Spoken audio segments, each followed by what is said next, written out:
Saudações alvinegras, pessoal, esse é mais um vídeo dos meninos de fora da vila. Eu sou Danilo Rattori, vindo aqui para fazer mais um pós-jogo e falar de mais uma vitória do Santos em um clássico, sim! A segunda vitória do Santos em clássicos no Campeonato Paulista, 1-0 sobre o São Paulo, no Morumbis, em pleno estádio do Morumbis, ótimo naming rights, inclusive, devo dizer. Mas o importante é mais uma vitória do Peixe, 1-0, claro, aquele placar amado por Fábio Carille. Pra que mais? 1-0 tá bom, eu concordo plenamente, 1-0 tá ótimo. Santos consegue aí vencer com uma arbitragem tanto polêmica, e eu vou falar mais sobre isso mais tarde, de Edna Alves. Não sei por que escolhem ela, mas enfim.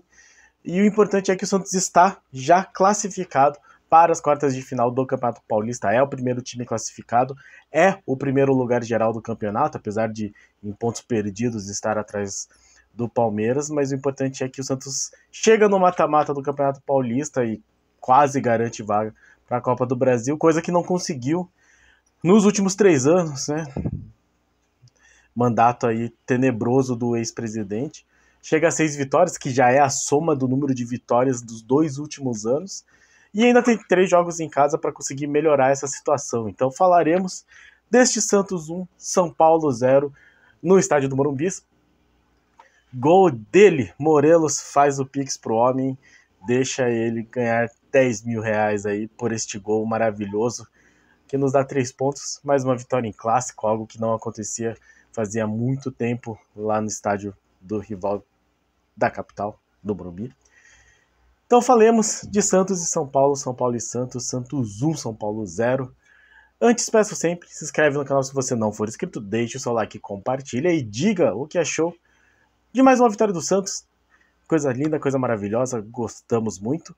Santos que foi a campo com João Paulo no gol, Adrilan e Rainer nas laterais, então o Rainer meio que assumindo essa titularidade da lateral esquerda, Felipe Jonathan no banco, esteve no banco, Gil e Joaquim fazendo essa grande dupla de zaga, Pituca e João Schmidt com essa dupla de volância, e aí na frente, Otero, Guilherme e Pedrinho fazendo as alas, e o William na centroavância, e essa aqui é a Cacciaradori, que está espirrando. Santos, então, com essa formação, teve momentos de, principalmente no começo da partida, assim, de abrir um pouco de mão da posse de bola, barulho lá fora também, abrir um pouco de mão da posse de bola, deixar a bola um pouco mais com o São Paulo, até ficar um pouquinho mais recuado. Alguns momentos o Santos conseguiu pressionar essa saída de bola do São Paulo, mas principalmente o São Paulo teve muito o controle dessa partida, mas com a defesa do Santos muito bem fechada, muito segura atrás, a dupla Gil e Joaquim bem posicionados, bem postados, e o São Paulo, mesmo tendo a maior posse, o maior controle da bola, não conseguia chegar com muito perigo. Então teve alguns cruzamentos, mas a defesa conseguia sempre estar marcando bem essas bolas alçadas, como eu estava dizendo, bolas alçadas. E o que sobrava um pouco para o São Paulo era mais esses chutes de fora. E aí, os chutes normalmente iam para fora, não estavam muito bem direcionados ao gol do João Paulo. Uma defesa que o João Paulo precisou fazer ainda no primeiro tempo, de um chute que não foi tão perigoso. E, inclusive, foi o lance em que a Edna Alves apareceu pela primeira vez com maior destaque. Ela que correu em direção ao passe do jogador de São Paulo, acabou funcionando como um marcador do Santos ali, atrapalhando o Pablo Maia, se eu não estou enganado. No finalzinho do primeiro tempo, o Aderlan tomou um cartão amarelo, um lance que meio que não precisava, acho que foi uma disputa aérea, ele chegou no corpo do jogador de São Paulo, acabou tomando um amarelo no final que possivelmente influenciou na saída dele, afinal de contas, no intervalo, o Carille tirou o Pedrinho e o próprio Aderlan para colocar o Morelos e o Felipe Jonathan. Durante o primeiro tempo eu pensei que talvez fosse interessante pro Carille mexer no time, avançar o Rainer e tirar o Pedrinho, colocar o Guilherme do lado direito, o Rainer como esse outro ala e o Felipe Jonathan na lateral esquerda. Acabou não sendo possível, não sei se o cara ele chegou a pensar nisso, mas nem foi possível porque o Adriano tomou um amarelo. E só para não dizer que o Santos não atacou no primeiro tempo, teve 2 lances de perigo. Um deles foi com o próprio Pedrinho, mas ele não estava super bem na partida. Mas ele acerta um bom chute de primeiro, um chute de uma defesa até difícil do goleiro Rafael. A bola ia no canto, ele pegou de primeira. E uma outra falta que foi batida e o João Schmidt, que já tinha marcado o gol no último clássico, quase consegue desviar para o gol. Ele desvia de jeito perigoso, a defesa tira. Mas foram as chegadas de perigo do Santos.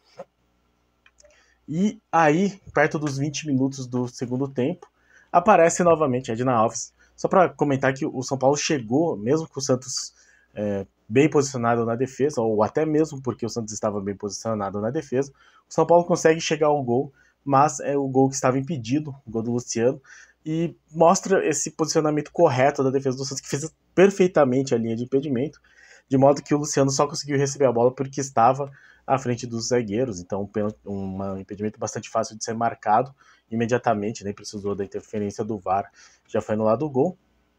E aí sim, perto dos 20 minutos do segundo tempo, um lance que o Rainer escora de cabeça para a corrida do Otero. O jogador, eu não sei qual que é o jogador, acho que é o Wellington, jogador de São Paulo, vai lá e dá o carrinho na área. Então vamos lá. Esse é o lance, acho que mais polêmico, o do gol anulado do São Paulo da mãe, eu até acho que nem é tanto assim. Mas eu acho que tem 2 coisas a serem ditas, uma sobre esse lance especificamente e outra pela questão da Edna Alves. Eu não sei, eu não entendo, na verdade, o porquê que colocam ela para apitar Santos e São Paulo, sendo que em 2022 já teve um problema dela exatamente nessa mesma partida, exatamente com esses 2 times, e ela chegou a ser afastada e teve protesto, e a própria federação reconheceu os erros que ela cometeu e como isso influenciou na partida. Então, eu entendo que tem que colocar ela porque ela é parte do quadro e eu nem estou questionando a competência dela, mas você acaba criando uma situação que forçosamente vai colocá-la sob um microscópio, assim, como se qualquer microerro dela fosse aumentado infinitas vezes, porque eu até pensei assim, nem por ela prejudicar sempre o Santos, não acho que esse seja o caso aqui, naquele jogo especificamente sim, mas já tem todo um histórico ruim, e mesmo que ela, sei lá, prejudicasse o São Paulo assintosamente, como foi aquele jogo contra o Santos, ficaria a sensação de que ela estaria compensando a outra partida. Qualquer decisão que ela tomasse ficaria objeto de polêmica.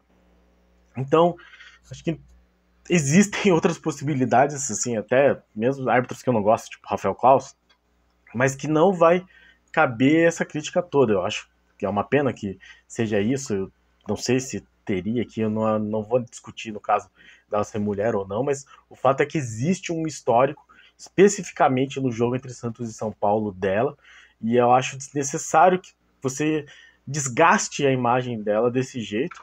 E em um jogo em que, inclusive, teve uma arbitragem que para mim foi confusa, mas que acabou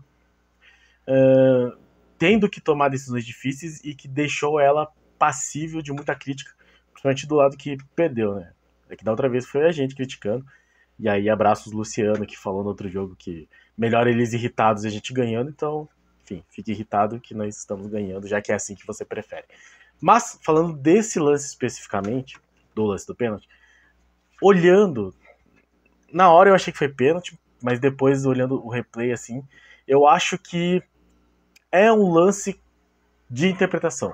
Eu acho que fosse outro árbitro que desse esse pênalti ou não desse, outro árbitro ou outra árbitra que não tivesse esse histórico, possivelmente a discussão seria: é um lance que se o juiz quiser dar, dá, se não quiser dar, não, passaria meio reto. Por quê?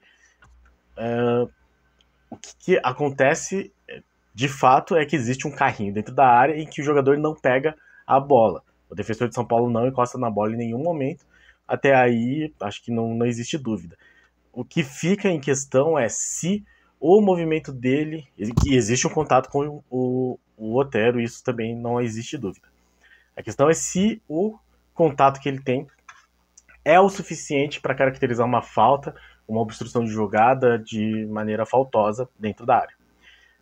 Se falar assim, o pé que ele dá o carrinho não encosta diretamente assim de maneira a interromper a jogada do jogador do Santos, eu olharia e falaria, tá, cabe.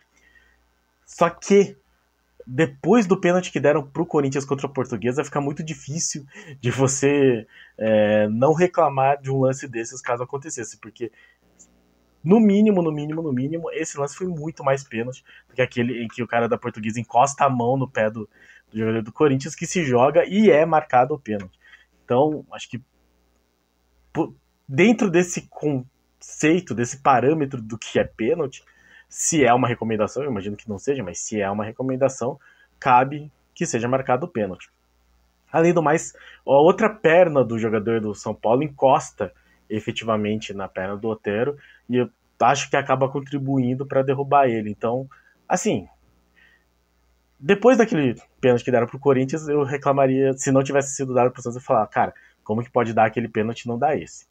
Se aquele pênalti nunca tivesse sido dado, eu pensaria assim, se der, beleza, se não der, aceitável também. Assim, eu acho que é um tipo de lance que, às vezes, durante o jogo, no meio do campo, não é dado essa falta. Então, sim, se não desse esse pênalti, eu entenderia. Mas é porque, tomando como parâmetro o que deram a favor do Corinthians, acabou sendo muito pênalti nesse sentido. E aí teve uma disputa para ver quem bateria o pênalti. Melhor assim, né? Que os jogadores queiram assumir essa responsabilidade. O Guilherme parece que foi pegar lá a bola, mas aí o Morelos afirmou, né, que ia tentar essa cobrança. Deixou a marca dele, mais 10 mil na conta. E eu até vi algumas pessoas falando que, não põe ele para bater, põe outro jogador. Mas ele, pelo menos, vai bater a sério, eu imagino, porque são 10 mil que ele tá jogando nessa penalidade. Então, pelo menos seriedade para bater esse pênalti, imagino que ele vá ter.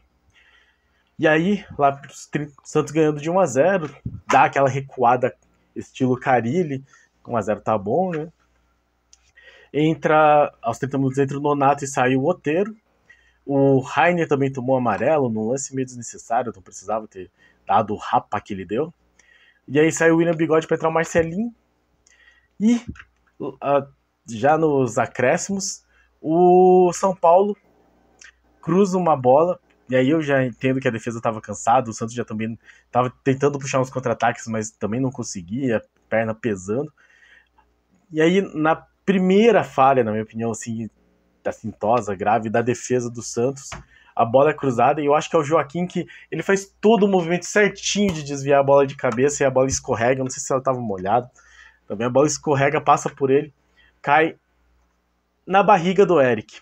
É que a mão dele estava na frente, acho que esse não cabe muita discussão, o Eric domina com a ajuda da mão, e eu acho que sim, acabou ajudando um pouco a mão dele a pôr a bola exatamente no lugar, mesmo que ele não tivesse até acho que ele não teve a intenção de colocar a mão, mas a mão dele ajudou. Ele desvia e depois finaliza. E depois de olhar no VAR, o gol é anulado, na minha opinião, esse sim, muito bem anulado. E eu nem vi muita discussão com relação a isso. Eu acho que não tem muito o que criticar nesse sentido. E aí, já ainda nos acréscimos, sai o Guilherme entre o Tomás Rincon. O Marcelinho ainda tomou um amarelo, o Morelos tomou um amarelo. E o Santos vence, ainda tomando uma pressão. Teve mais uma falha, depois do gol anulado, teve mais uma falha da defesa do Santos de não conseguir tirar uma bola. E eu acho que é o... Deixa eu até ver quem que foi. Esse é o Juan, o jogador de São Paulo que chega na pequena área para cabecear. Ele consegue cabecear, acho que até quica a bola no chão e sai por cima. Então era lá, esse era o lance do empate do São Paulo. E acabou que não conseguiu. Pena para eles, ótimo para nós. O Santos que teve menos posse de bola, no total foi 58% para o São Paulo, mas no segundo tempo foi 62% para o São Paulo e apenas 38% para o Santos, mas que soube organizar-se na defesa para não tomar tantos lances de perigo. O João Paulo mesmo fez poucas defesas, teve um lance perigoso em que a finalização é em cima do João Paulo, ele dá tipo um soco assim e a bola sai, mas tirante isso, o João Paulo não teve grandes defesas para serem feitas. E o Santos com isso chega aos 19 pontos em 8 partidas, então 6 vitórias, um empate e uma derrota. Já está classificado porque o Ituano empatou ontem. O Ituano tem 8 jogos também, então só vai disputar mais 12 pontos. Com 5 pontos só chega a 17. E o Santo André tem 7 partidas, mas só tem 3 pontos. E tem mais 5 partidas, então 15, ele só chega a 18. Ou seja, a Portuguesa pode ser que passe o Santos se vencer todos os jogos. Afinal de contas, a Portuguesa tem 2 jogos a menos que o Santos. Então, ainda vai disputar 18 jogos, pode chegar a 21. Só que, mesmo que a Portuguesa consiga essa proeza, o Santos ficaria no máximo em segundo lugar e eu acho que não vai acontecer. De qualquer forma, nem Ituano nem Santo André alcançam mais o Santos, que já está classificado para as quartas de final do Campeonato Paulista. Isso é muito bom, porque agora Claro que é importante que o Santos continue somando pontos, até para ficar melhor na classificação, e isso vai influenciar na possível Copa do Brasil se o Santos não chegar na semifinal, questão de mando de campo. Mas com essa classificação bastante antecipada, o Santos pode usar esses outros jogos para revezar jogadores, ver. Eu não sei bem qual que é a regra de quando quiser cartão amarelo, mas, enfim, zerar cartão amarelo se precisar, forçar alguns cartões para não perder os jogadores em datas importantes. Desses 4 jogos que sobram, são 3 em casa e só vai sair contra o Bragantino, que é meio perto também. Bragança Paulista não é muito longe. Então o Santos tem uma boa margem aí para poder administrar o seu tempo. Até porque o Santos joga domingo e depois começa a ter um intervalo de uma semana entre uma partida e outra, de modo a poder também administrar o elenco nesse sentido. A gente sabe que o elenco do Santos é mais limitado do que os outros, até porque teve que renovar de uma maneira muito mais drástica, mas pelo menos para, por exemplo, a volta do Juliano vai poder ser feita de um jeito mais tranquilo, não precisa ter pressa, e sem contar toda a moral que é você vencer 2 clássicos, 2 adversários de Série A. Então, é excelente esse começo de campeonato do Fábio Carille. Só mencionar aqui rapidamente um jogador é jogador, o João Paulo não teve tanto trabalho, acho que ele foi seguro e eu não sei, de novo, né, eu falo assim, questão de treinamento diferenciado, ou a sombra do brasão, enfim, mas ele tem saído melhor do gol, ele tem passado mais segurança, mas ontem, especificamente, ele teve 2 momentos que eu fiquei meio tenso, assim, uma que foi uma bola recuada meio na fogueira, mas ele tenta dominar com o joelho e sai para escanteio, teve um outro lance que ele bateu a roupa lá, mas depois ele, acho que tranquilizou, a bola parecia molhada também, então difícil. O Aderlan acabou não ficando muito tempo, o Aderlan, porque tomou um amarelo no primeiro tempo, estava fazendo um jogo ok, e aí exaltaram o Rainer, que escora a bola pro pênalti, e quando ele faz isso ele já está na lateral direita, sendo que jogou o primeiro tempo na lateral esquerda, então o Rainer fazendo bem essa função e cumprindo bem esse espaço no jogo. Tomou um amarelo também, tem que ver o número de cartões que ele tá. Gil e Joaquim excelentes, eu acho que o posicionamento deles, principalmente para bola aérea, que é uma coisa que o Santista está cansado de ver o Santos tomar gol de bola aérea. O posicionamento deles muito bom, muito seguro. Mesmo quando o São Paulo conseguia finalizar de cabeça, era sempre em posições ruins porque a marcação estava junto, então tem um lance no primeiro tempo que o Luciano consegue cabecear finalmente, mas a bola vai por cima, e das outras eles conseguiram tirar, então muito importante isso.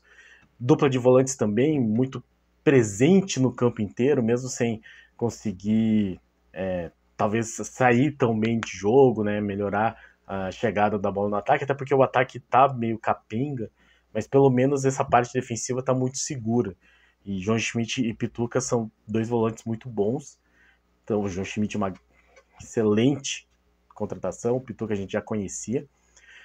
E aí o meio de campo que é o que destoa um pouco, assim, o William, de novo, não conseguindo aparecer tanto. Eu até achei que ele se movimentou mais para tentar ajudar, só que isso deixa um buraco na onde ele devia estar fazendo esse ponto de referência, esse pivô. Então acaba sumindo um pouco o futebol dele. O Otero eu até acho que tomou pênalti, se apresentou, foi bem nesse sentido. E o Pedrinho muito fraco para mim, assim. O Guilherme um pouco melhor, mas ainda falta, assim, esse ataque tá capenga. O Rincon quase nem jogou, o Marcelinho muito pouco ainda tomou um amarelo. O Nonato eu até vi em algum momento ele na posição que o Carille tem colocado ele para esse meio avançado, mas falta também essa capacidade de enxergar o jogo e distribuir, eu acho, mesmo que ele não tenha toda essa habilidade de drible, assim, ele funcionaria melhor como segundo volante, mas já temos, e o que nós não temos é um meio campo ofensivo. O Morelos marcou o gol, ótimo, mas não estava assim, jogando excelentemente, mas marcou o gol, isso é muito importante. Felipe Jonathan também voltou na boa, assim, então o Santos que está conseguindo se construir, mesmo sem tempo para treinamento, como diz o próprio Carille, que tem resultados muito bons, até melhores, sob certo aspecto, que a atuação do Santos em alguns momentos. Você pode falar assim que o Santos talvez não merecesse ter tantos pontos assim, mas é inegável que os resultados são fruto de um bom trabalho que é feito pelo Carille. Então eu acho que o Santos consegue essa classificação, dá essa moral, consegue as vitórias dos clássicos e agora é administrar bem esse elenco, esse time, para que continue mantendo um bom rendimento, mas que esteja com o elenco nas melhores condições possíveis quando chegar o mata-mata. E é isso que nós esperamos. O Santos volta a campo domingo, às 6 da tarde, contra o Novo Horizontino. Não estou enganado. Acredito que seja o Novo Horizontino, sim. Um jogo difícil. Inclusive, o Santos tem jogos muito difíceis, né? Novo Horizontino, que é um time bom. São Bernardo, que é um time bom. Red Bull Bragantino, nem se fala. A Inter de Limeira é um pouco mais acessível. Mas são times complicados que o Santos vai ter. Mas são 2 jogos em casa, né? Novo Horizontino, domingo, às 16 horas, domingo dia 18. E entre Novo Horizontino e São Bernardo, finalmente o Carille terá uma semana para trabalhar para enfrentar o São Bernardo no jogo que será no próprio Morumbi. Inclusive, eu vou fazer aqui um adendo. Acho um nome muito bom esse naming rights, porque os rivais acabam falando, às vezes em tom pejorativo, às vezes não, mas é inegável que a marca aparece muito, que é o objetivo, e que o São Paulo ganhou muito dinheiro para isso. Então esse é um naming rights que para mim é um naming rights de sucesso, melhor do que, sei lá, o do Corinthians, que eu nunca sei como é que eles chamam, mas eventualmente não funciona tão bem. O do Morumbi é um nome que pegou. Parabéns aí para quem fez esse naming rights. Certo, pessoal? Então o Santos vence mais um clássico, apesar de Edna Alves Pereira. Reclamem da arbitragem, mas eu acho que ela, apesar de confusa mesmo, inverter algumas faltas, assim, nos pontos que poderia ser crítica, passíveis de crítica, eu acho que ela saiu incólume, assim. Eu acho que você pode criticar ou discordar, mas eu acho que não cabe, assim. Eu acho que ela acertou na mão, acertou no outro gol anulado, e o pênalti cabe interpretação, então, na dúvida, ela tá certa também.